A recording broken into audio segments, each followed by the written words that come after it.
Λοιπόν, κορίτσια μου, το ξέρω, το ψάχνετε παντού, έχει γίνει ένας χαμός στα social με αυτό το προϊόν και εγώ είμαι εδώ για σας, μόνο στο kimchipop.gr, τη βρήκα, την έφερα γιατί είναι sold out. Λοιπόν, μιλάμε για το Vita A Retinal Shot Tightening Booster. Είναι ένα προϊόν το οποίο, όσοι αγαπάτε το skincare όπως και εγώ, εννοείται πως το ξέρετε. Όσοι δεν το ξέρετε, πάμε να δούμε τι ακριβώς κάνει και γιατί διαφέρει από την κοινή ρετινόλη. Έχει 0,1% retinal, το οποίο σε συνδυασμό με τα πεπτίδια κάνει την επιδερμίδα σας πιο λία και πιο σφριγγυλή. Επίσης, διαθέτει τεχνολογία A-Shot, η οποία βοηθά τα θρεπτικά συστατικά να διεισδύσουν την επιδερμίδα πάρα πολύ άμεσα.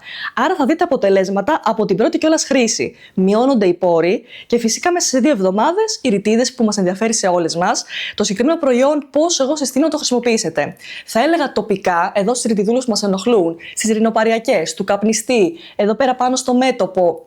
Τοπικά, φοβερό, μέσα σε 2 εβδομάδες θα μειώνονται, σας το λέω γκαραντί. Και αν τώρα είσαστε λίγο πιο αρχάριες, δηλαδή ξεκινάτε τώρα τα ρετινοειδή, οπωσδήποτε αντιλιακό και φυσικά για αρχή κάθε δεύτερη νύχτα. Μετά σταδιακά ανεβαίνουμε. Σας το συστήνω ανεπιφύλακτα, φυσικά μόνο στο kimchipop.gr.